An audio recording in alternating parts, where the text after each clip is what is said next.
Good evening friends, आप लोगों का हमारे चैनल लेके ट्यूटोरियल में स्वागत है। हम लोग जो है एक क्वेश्चन डिस्कस कर रहे थे, स्वास्थ्य क्या है और उनके घटक क्या क्या हैं और जो कौन कौन से वो कारक हैं, फैक्टर्स हैं जो स्वास्थ्य को प्रभावित करते हैं। तो कुछ तकनीकी समस्या आ गई थी जिसके कारण वीडियो जो है बीच में एंड हो गया था। तो आइए हम कंटिन्यू करते हैं उसी क्वेश्चन को आगे पढ़ते हैं कि हम लोग पढ़े थे कि स्वास्थ्य के 3 मुख्य अवयव कंपोनेंट्स का ज्ञान होता है, जैसे शारीरिक कुशलता, मानसिक कुशलता तथा सामाजिक कुशलता। स्वास्थ्य के 3 मुख्य अवयव कंपोनेंट्स हैं: शारीरिक कुशलता, मानसिक कुशलता और शारीरिक कुशलता, मानसिक कुशलता और सामाजिक कुशलता। ये तीनों ही अवयव आपस में घनिष्ठ रूप से संबंधित है। ये तीनों जो अवयव हैं आपस में घनिष्ठ रूप से क्या है, जुड़े हुए हैं। परंतु विश्व स्वास्थ्य संगठन ने आध्यात्मिक कुशलता का जिक्र नहीं किया। आध्यात्मिक कुशलता वर्तमान समय में अत्यंत ही आवश्यक है, बहुत जरूरी है। अतः स्वास्थ्य के बदलते हुए प्रत्यय में आध्यात्मिक स्वास्थ्य को भी जोड़ने का प्रयास करना चाहिए। वर्तमान में स्वास्थ्य की नई फिलॉसफी निम्न प्रकार से: पहला, स्वास्थ्य मनुष्य का मौलिक अधिकार। स्वास्थ्य जो है वो इंसान का क्या है, फंडामेंटल राइट है। स्वास्थ्य से अभिप्राय आर्थिक उन्नति से है, ताकि स्वस्थ एवं निरोग रहकर व्यक्ति अधिक उत्पादन कर सके तथा दवाइयों पर होने वाले व्यय खर्च को कम किया जा सके। तीसरा, स्वास्थ्य विकास का एक अभिन्न अंग है। चौथा, स्वास्थ्य जीवन की गुणवत्ता का मुख्य केंद्र है। पांचवा, स्वास्थ्य का अभिप्राय व्यक्ति, परिवार, समाज, राज्य, राष्ट्र एवं संपूर्ण विश्व से है। छठा, स्वास्थ्य और उसे बेहतर बनाए रखना एक सामाजिक नियोजन भी है। स्वास्थ्य संपूर्ण विश्व का लक्ष्य। कह रहा है कि वर्तमान में स्वास्थ्य की नई फिलॉसफी निम्न प्रकार से है: पहला, स्वास्थ्य मनुष्य का मौलिक अधिकार है। दूसरा, स्वास्थ्य से अभिप्राय आर्थिक उन्नति से है, ताकि स्वस्थ एवं निरोग रहकर व्यक्ति अधिक उत्पादन कर सके तथा दवाइयों पर होने वाले खर्च को कम किया जा सके। स्वास्थ्य विकास का एक अभिन्न अंग है। स्वास्थ्य जीवन की गुणवत्ता का मुख्य केंद्र है। स्वास्थ्य का अभिप्राय व्यक्ति, परिवार, समाज, राज्य, राष्ट्र एवं संपूर्ण विश्व से है। स्वास्थ्य और उसे बेहतर बनाए रखना एक सामाजिक नियोजन भी है। स्वास्थ्य संपूर्ण विश्व का लक्ष्य। ये सब स्वास्थ्य का जो है नई फिलॉसफी है। शारीरिक स्वास्थ्य संपूर्ण स्वास्थ्य का एक प्रमुख अवयव है। शारीरिक स्वास्थ्य का अर्थ है शरीर के सभी बाह्य एवं आंतरिक अंगों का स्वस्थ एवं निरोग रहना तथा समन्वित होकर सक्रिय रूप से कार्य करना। शारीरिक स्वास्थ्य जो है वो संपूर्ण स्वास्थ्य का एक प्रमुख अवयव है। शारीरिक स्वास्थ्य का अर्थ है शरीर के सभी बाह्य एवं आंतरिक अंगों का स्वस्थ एवं निरोग रहना तथा समन्वित होकर सक्रिय रूप से कार्य करना। अगर शरीर के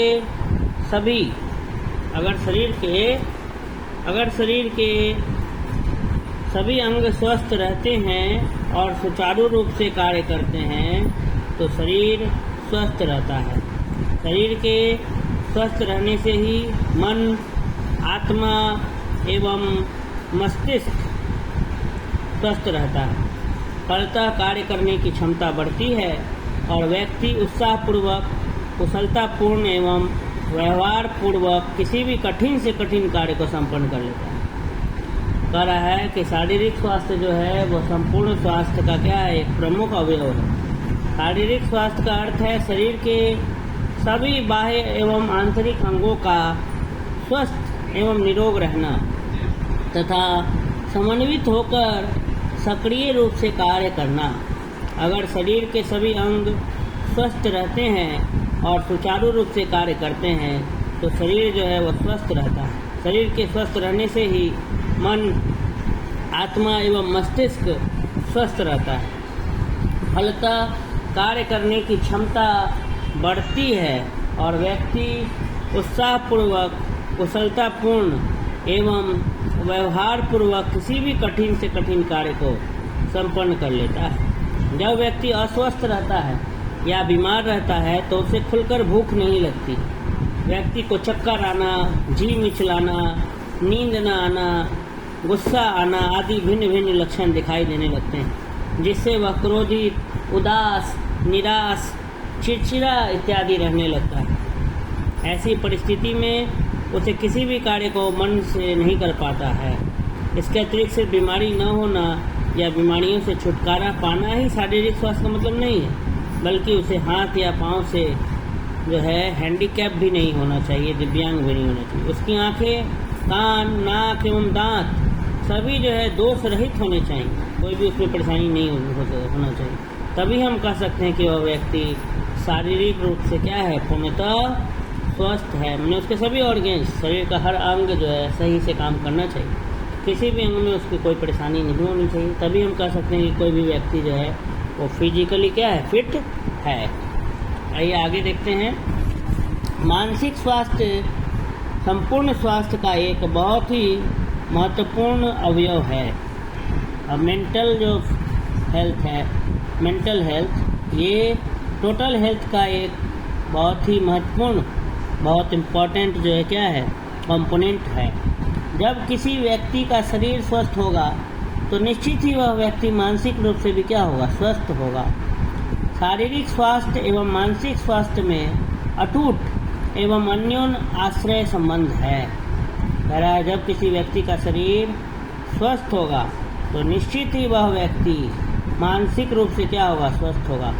शारीरिक स्वास्थ्य एवं मानसिक स्वास्थ्य में अटूट एवं अन्योन्य आश्रय संबंध, ये दोनों ही स्वास्थ्य के अवयव एक दूसरे पर आधारित एवं निर्भर हैं। परंतु विश्व स्वास्थ्य संगठन WHO की परिभाषा के अनुसार स्वास्थ्य मात्र बीमारियों की अनुपस्थिति ही नहीं है, बल्कि व्यक्ति को शारीरिक, मानसिक एवं सामाजिक रूप से भी स्वस्थ रहना है। मानसिक स्वास्थ्य एवं शारीरिक स्वास्थ्य को पृथक पृथक अलग अलग नहीं किया जा सकता है, क्योंकि दोनों एक दूसरे पर निर्भर हैं। परंतु फिर भी मानसिक स्वास्थ्य को स्पष्ट रूप से समझने के लिए इसके बारे में जानना अत्यंत आवश्यक है। आज की भागदौड़ की ज़िंदगी में अधिकांश लोग मानसिक रूप से अस्वस्थ हैं। चिंताएं, तनाव, उलझने, निराशा, उद्विग्नता तथा विभिन्न प्रकार की समस्याएं मानसिक स्वास्थ्य को क्या करती हैं, प्रभावित करती हैं। विकासशील देशों की अपेक्षा विकसित देशों के में लोग मानसिक रूप से ज़्यादा अस्वस्थ हैं, क्योंकि विकसित देशों में लोगों को जीने के लिए अधिक श्रम एवं संघर्ष करना पड़ता है। US के अस्पतालों में आधे से अधिक रोगी मानसिक रूप से परेशान एवं अस्वस्थ होते हैं। वर्तमान युग में भीड़ भाड़ वाली जिंदगी में व्यक्ति एकदम अकेला एवं स्वयं में केंद्रित, सेल्फ सेंटर्ड होकर रह गया है।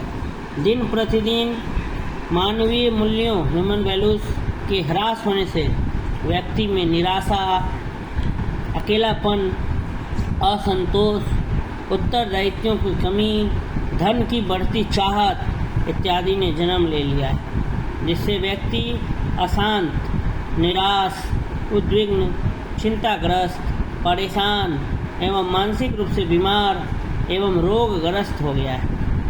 वर्तमान समय में जीवन के मूल्यों से धन का मूल्य बढ़ गया है। लोग अपने जीवन से ज़्यादा पैसे को आज क्या कर रहे हैं, वैल्यू दे रहे हैं, जिससे लोगों में प्रेम, ठीक है, जिससे लोगों में धन अर्जित करने के प्रति, पैसा कमाने के प्रति ज़्यादा लालसा हो गई है। धन इकट्ठा करने के प्रति, धन अर्जित करने के उद्देश्य से जुटे लोगों में प्रेम, सहानुभूति, दया, सहयोग, सद्भाव, सामाजिक सद्मेल भाव इत्यादि का सख्त अभाव हो गया है।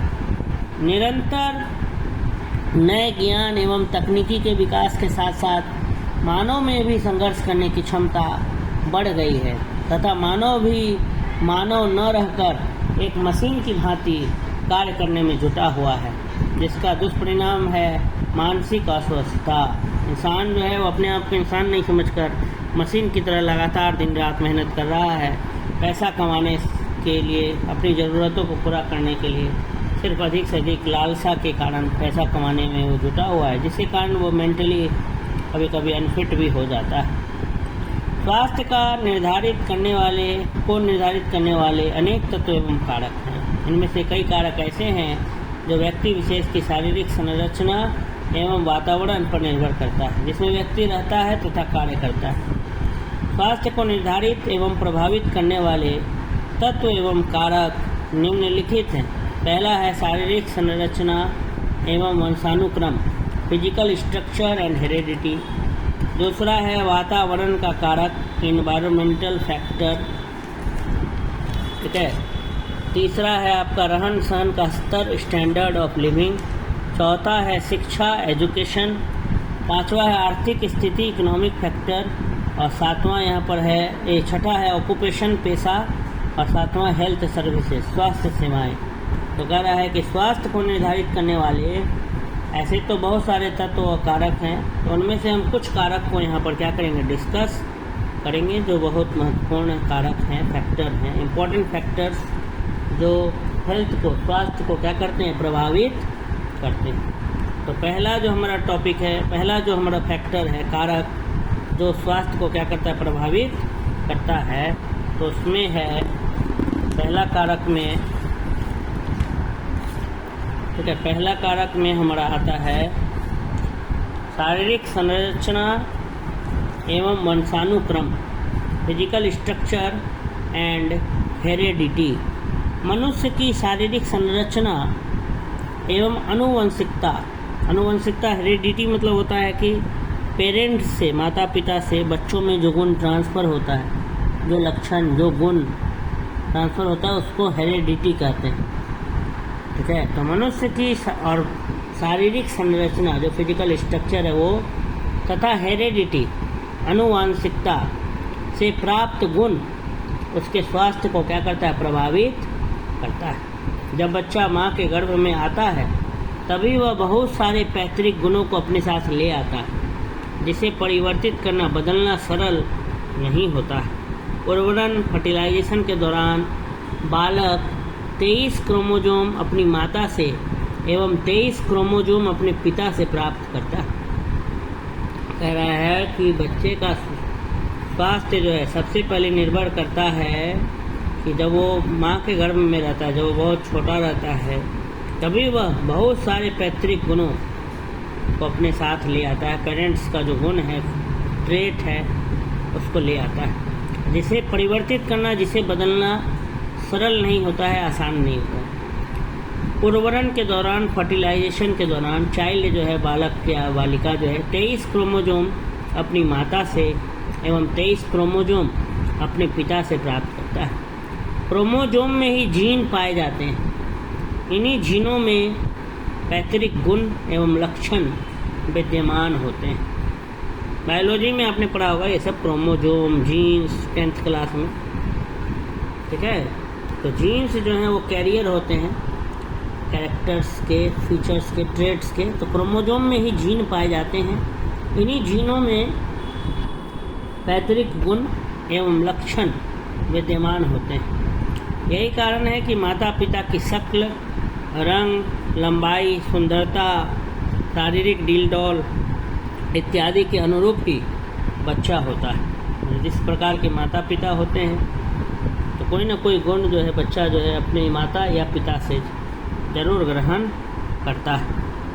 वही लिखा है कि यही कारण है कि माता पिता की शक्ल, रंग, लंबाई, सुंदरता, शारीरिक डील डॉल इत्यादि के अनुरूप ही बालक होता है। कई रोग हैं जो कि अनुवांशिक होते हैं एवं पीढ़ियों में अपने संतानों में क्या होते हैं, हस्तांतरित होते रहते हैं। बहुत ऐसा रोग है, बीमारी है जो एक पीढ़ी दर पीढ़ी होते रहता है। अगर पहला जनरेशन को था, नेक्स्ट जनरेशन को भी होगा, फिर उसके बाद वाले जनरेशन को भी होगा, क्योंकि बहुत ट्रांसफ़र होते रहता है। माता पिता से बच्चों में।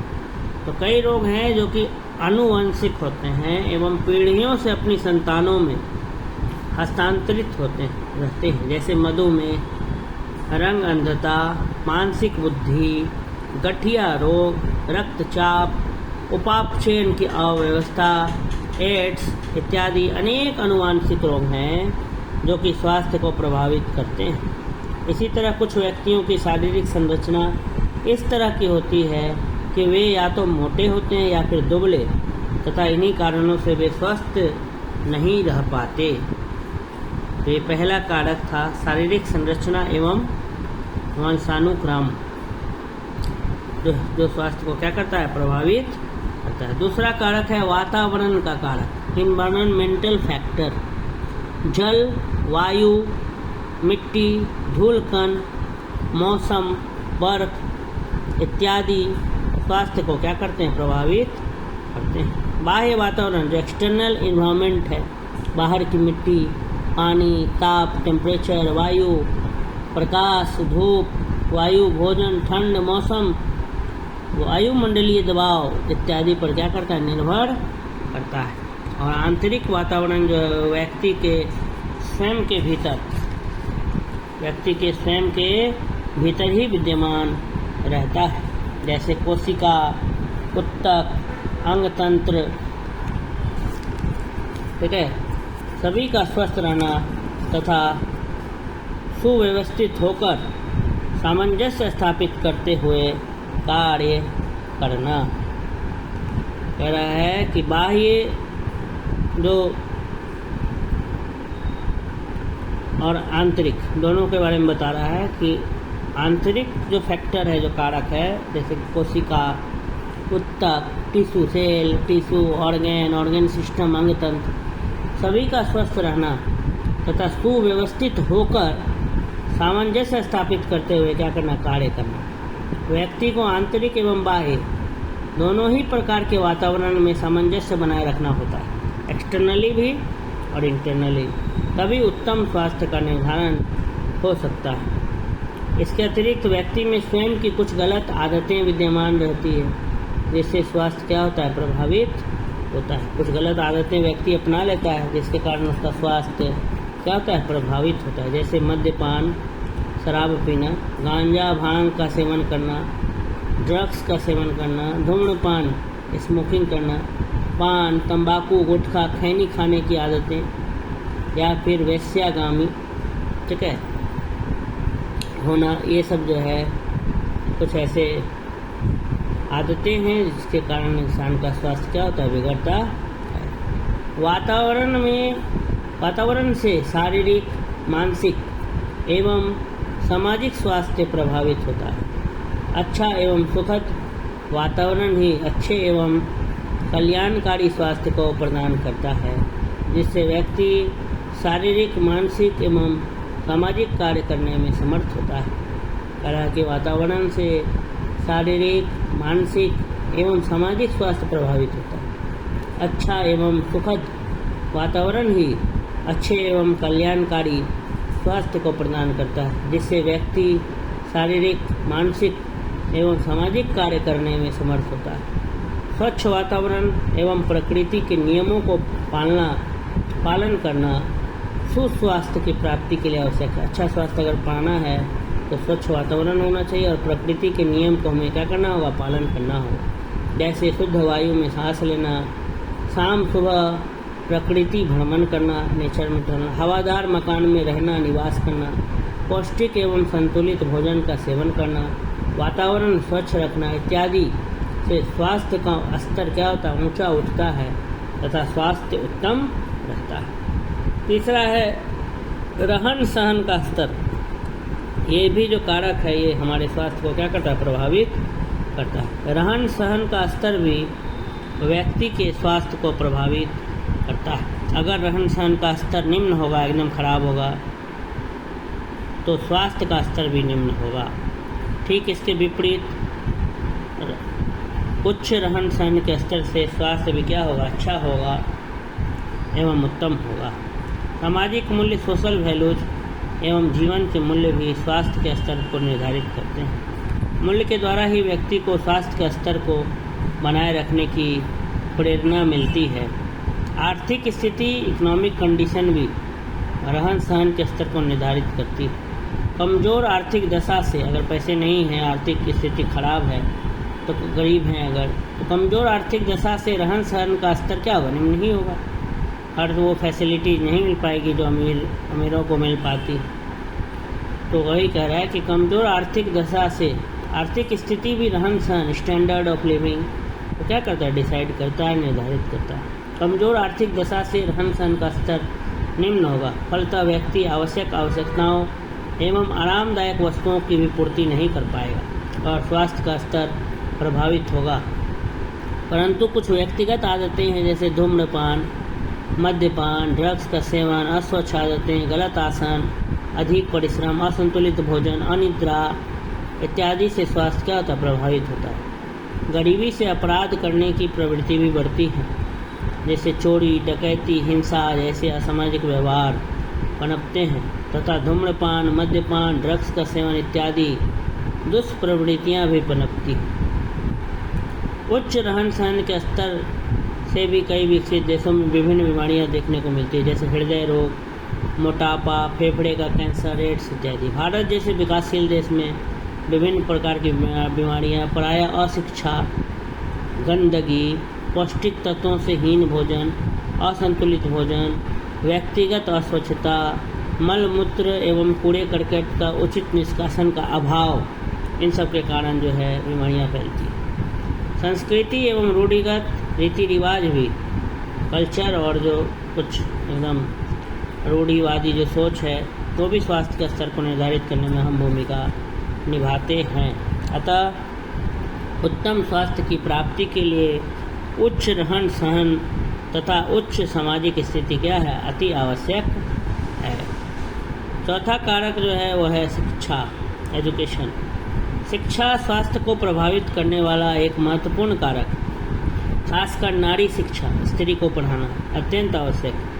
विश्व पटल के नक्शे पर अगर वर्ल्ड में अगर देखा जाए तो एक इसका अध्ययन किया जाए तो यह साफ जाहिर होता है, जो देश जितना भी अशिक्षित है वह देश उतना ही कमज़ोर और अविकसित है। जो देश ज़्यादा पढ़ा लिखा नहीं है, अगर अशिक्षित है, तो वह देश क्या है? कमज़ोर है और अविकसित है, डेवलप नहीं किया है। वहाँ गरीबी, कुपोषण, निम्न स्वास्थ्य, मातृ एवं बाल मृत्यु दर उतना ही अधिक पाया जाता है। शिक्षा के स्तर को सुधार कर हम स्वास्थ्य के स्तर को भी क्या कर सकते हैं? सुधार सकते हैं। भारत की अगर उदाहरण लें तो पाएंगे कि केरल में सबसे ज़्यादा शिक्षा है और वहाँ पर ठीक है, वहाँ पर क्या चीज़, शिशु मृत्यु दर ये क्या है? अन्य राज्यों और कुल देश के अपेक्षाकृत बहुत कम है। मातृ मृत्यु और शिशु मृत्यु बहुत कम होता है। अतः यह स्पष्ट है कि पुरुष शिक्षा के साथ साथ नारी शिक्षा भी क्या है? आवश्यक है। अगला है आपका आर्थिक स्थिति, इकोनॉमिक फैक्टर। ये भी स्वास्थ्य को प्रभावित करता है। आर्थिक स्थिति स्वास्थ्य को प्रभावित करने वाला एक अत्यंत ही महत्वपूर्ण कारक है। आर्थिक स्थिति जो है वो स्वास्थ्य को प्रभावित करने वाला एक महत्वपूर्ण कारक है, क्योंकि आर्थिक दशा स्वास्थ्य के स्तर को निर्धारित करती है। जापान जैसे विकसित राष्ट्र में जहां आर्थिक स्थिति मजबूत है, वहां के निवासियों का स्वास्थ्य हमारे भारतीयों के स्वास्थ्य की अपेक्षाकृत ज़्यादा अच्छा है। विकसित देशों में संचारी रोग जैसे हैजा, चेचक, जल संत्रास, क्षय रोग, काली खांसी इत्यादि नहीं के बराबर पाए जाते हैं, जबकि विकासशील देशों में यह अधिक पाए जाते हैं तथा कभी कभी स्थानिक एवं महामारी का रूप भी धारण कर लेते हैं। उच्च आर्थिक दशा से व्यक्ति की क्रय शक्ति, खरीदने की शक्ति, रहन सहन का स्तर, स्टैंडर्ड ऑफ लिविंग, जीवन का गुण इत्यादि में वृद्धि होती है तथा पोषण न्यूनता संबंधी बीमारियां भी कम होती हैं। फलतः मृत्यु दर में कमी होती है। परंतु कुछ बीमारियां जैसे मोटापा, उच्च रक्तचाप, हृदय रोग इत्यादि उच्च आय वाले वर्ग में भी व्यक्तियों में पाया जाता है। नेक्स्ट ऑक्यूपेशन, पेशा। कौन सा हम काम करते हैं? पेशा भी स्वास्थ्य के स्तर को निर्धारित करता है। ऑक्यूपेशन, हम कौन सा काम करते हैं। वैसे व्यक्ति जो खदानों में जाकर पत्थर, कोयला, अवड़क, लोहा इत्यादि तोड़ने का कार्य करते हैं, उनका स्वास्थ्य स्तर क्या हो जाता है, कम हो जाता है, तथा उन्हें क्षय रोग जैसी बीमारी भी क्या कर लेती है, घेर लेती है। इस तरह पेशे द्वारा भी स्वास्थ्य निर्धारित होता है। ठीक है, इसके विपरीत जो अच्छे पेशे से जुड़े हैं उनका वेतन भी अधिक होता है, फलतः वे आर्थिक एवं मानसिक रूप से तृप्त एवं संतुष्ट रहते हैं तथा उनका स्वास्थ्य भी क्या रहता है, उत्तम रहता है। उसके बाद सातवां जो कारक है वो है स्वास्थ्य सेवाएं, हेल्थ सर्विसेज। स्वास्थ्य सेवाएं व्यक्ति एवं समुदाय के स्वास्थ्य को उन्नत बनाने के लिए ही हैं। ये सेवाएं व्यक्ति के स्वास्थ्य में सुधार एवं रोग के निदान के लिए कार्य करती हैं। कुछ स्वयंसेवी संस्थाएं जो स्वास्थ्य से संबंधित कार्यक्रम को चलाती हैं वे रक्षात्मक एवं पुनर्वास का भी कार्य करती हैं। बच्चों के लिए निःशुल्क टीकाकरण का आयोजन प्रत्येक अस्पताल एवं स्वास्थ्य केंद्रों में उपलब्ध है।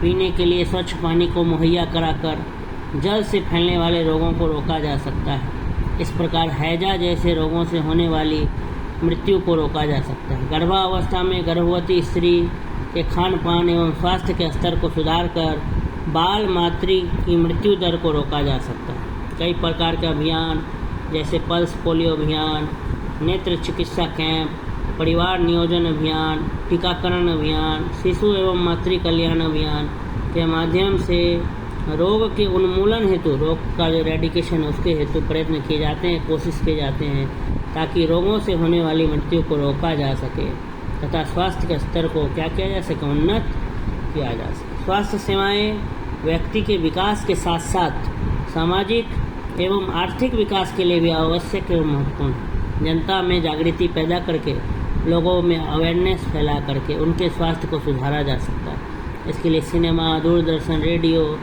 पत्र पत्रिकाओं, चार्ट, पोस्टर इत्यादि के माध्यम से स्वास्थ्य सुधार संबंधी जानकारी दी जाती है तथा उपाय बताए जाते हैं। सरकार एवं कई स्वयंसेवी संस्थाएं इस दिशा में प्रयत्नशील है। प्रत्येक जिला स्तर पर कई विभागों द्वारा जैसे शिक्षा विभाग, नगर पालिका, आंगनबाड़ी, स्वास्थ्य, अनौपचारिक शिक्षा इत्यादि के द्वारा स्वास्थ्य संबंधी योजनाएं एवं कार्यक्रम चलाए जाते हैं। इनके संबंध में जानकारी प्राप्त करके व्यक्ति अपने स्वास्थ्य की क्या कर सकता है, उन्नति कर सकता है। तो ये कुछ कारक थे जो स्वास्थ्य को क्या करते हैं, प्रभावित करते हैं। ये जो वीडियो है यहीं पर क्या होता है, समाप्त होता है। अगर आपको ये वीडियो अच्छा लगा तो लाइक करें, अधिक से अधिक लोगों तक शेयर करें वीडियो को। धन्यवाद।